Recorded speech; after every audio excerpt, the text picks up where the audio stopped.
No. It seems to me today that there's really an issue here around values. You know, there's everybody's chasing the almighty dollar, and what gets compromised is the value of the family and the quality of the society that we live in. I always get very nervous when I hear people talking about values, because I think the value that we're talking about here, that I'm seeing, that intersects here, is that in our culture, our Western culture, we really value power, we value money, we value prestige, and we seek that.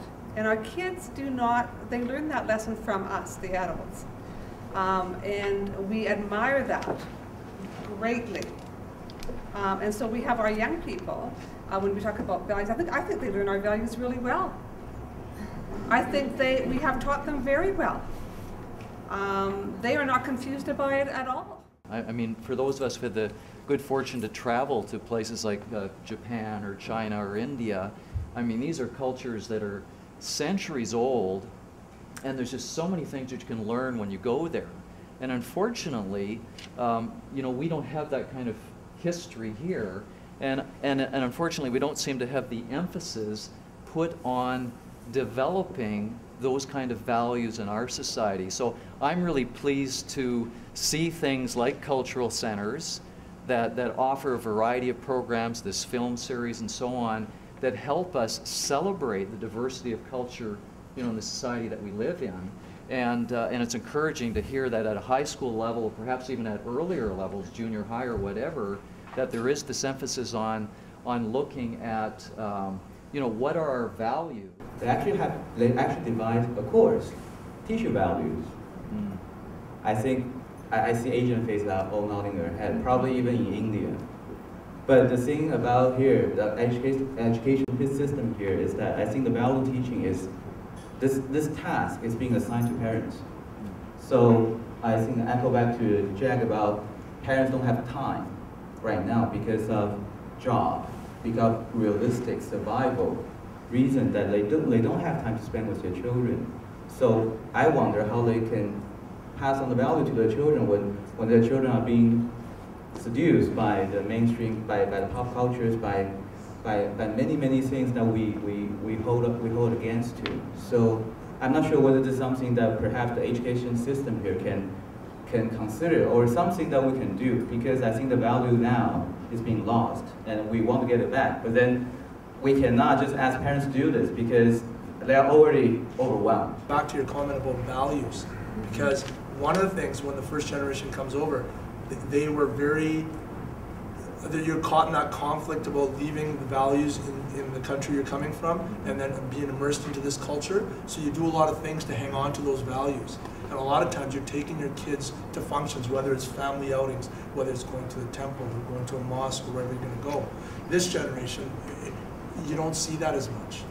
And we touched on that in the documentary. I found like some kids didn't even know what their parents did for a job, and you know that their parents are doing, you know, labor jobs or hard jobs. So their parents were kind of like masking that, and the kids didn't really understand that. Because I was still thinking, you know, if your parents work so hard and you're skipping school and you're doing all this kind of stuff, you're like breaking their heart because they're working 2 jobs. And, you know, and the value around money. So you have some kids at school who have everything, a car, money, parents have a successful business, another kid whose parents can't provide, but they'll do whatever it takes so their kids can match those kids and not even share what their day is like. I think if the kids kind of had that connection of how their parents got that money or that struggle, like I grew up knowing what my parents. I just want to commend filmmaker Baljit here, because what I got from the film was the message of hope. At the end it says that how all of them are on track now, and I think that's a very positive message. And in the past few years at Kwantlen, we are pursuing the same track as to focus on the positive aspect of the youth, and I think prevention and protecting our youth, that's where it's all, because over various forums, as Indira you will testify too, many parents have said that when they have gone in the way of the gangs, they're gone case. We can't do much about it so much, but the hope is in the protecting our younger children. I think that's the powerful message that we got, and I think watching Jug having turned around the life. So the message that I've got is that it is possible to turn our youth's lives around. but the will has to be there, so resources have to be there, and that we all need to work together, that we protect our youth. I don't know if I'm so rosy about these things. You know, I'm going to echo something that Doug said earlier a little bit. You know, the way I believe in it, that I think about this thing is that there are no solutions, really. Period. There is no solution to this problem.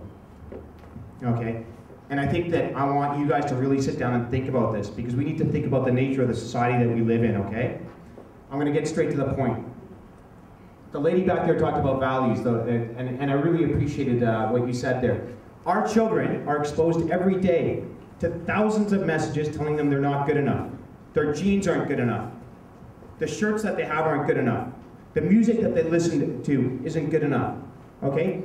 Hundreds of billions of dollars are milked out of your children's, out of your children to try to make them feel that they're good enough. That is the collective force of the marketing machine that's out there.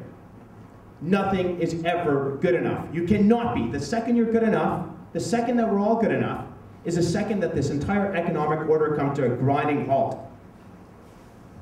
That is the master value that we internalize. The other master value that we internalize, folks, is that it's a constant pursuit to wealth. In a capitalist system, you must make money, and that is your indicator of success. Okay? These are the gangster is the perfect embodiment of the master values of the type of society we live in. Okay? We're never going to get rid of this problem. Period. Unless we sit down and start thinking about something, the type of nature or the type of society that we live in.